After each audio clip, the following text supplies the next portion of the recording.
Telangana high court ने जुमेरात को के चंद्रशेखर राव, चीफ मिनिस्टर और तेलंगाना राष्ट्र समिति के सदर को नोटिस जारी किया। पार्टी के general secretary M Srinivas Reddy, chief secretary Somesh Kumar और दीगर ओहदेदारों को भी एक मफाद आम्मा की अर्जी पर टीआरएस को पार्टी दफ्तर की तामीर के लिए सरकारी अराजी के अलॉटमेंट के सिलसिले में चैलेंज किया गया।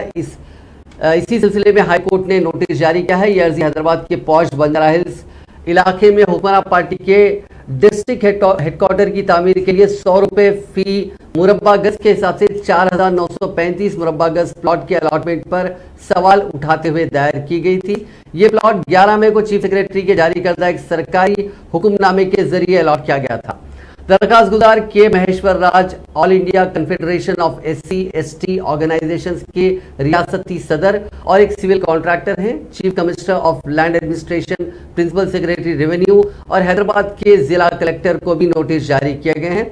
अदालत ने फरीकैन को जवाब दाखिल करने के लिए 4 हफ्ते की मोहलत दी है। 2018 में रियासती हुकूमत ने ऐलान किया था कि वो सियासी जमातों को दफातर की तामीर के लिए 100 रुपए फी मुरब्बा गज के हिसाब से 1 एकड़ तक जमीन अलॉट करेगी और मजीद कहा कि उन्हें इस सिलसिले में प्रॉपर्टी टैक्स की अदायगी से भी इस्तेस्ना हासिल होगा।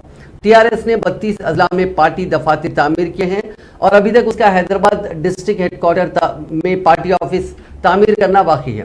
जब बंजारा हिल्स में NBD नगर रोड नंबर 12 पर 4,935 मुरब्बा गज का प्लॉट अलॉट करने का हुकूमत ने हुक्मनामा जारी किया तो तमाम अपोजिशन पार्टियों ने एहतजाज किया। कांग्रेस के तर्जुमान डॉक्टर दासरजू श्रावण के मुताबिक कांग्रेस और बीजेपी ने जमीन अलॉट करने के फैसले के खिलाफ तहरीक शुरू करने की धमकी दी थी। इस जमीन की कीमत कम से कम 100 करोड़ रुपए है। अपोजिशन जमातों ने निशानदेही की कि टीआरएस का पहले से ही एक वसी और इस पार्टी हेडक्वार्टर है जिसे तेलंगाना भवन कहते हैं। बंजारा हिल्स में यह वाक़या है। इसकी नकाबकुशाई 2006 में हुई थी।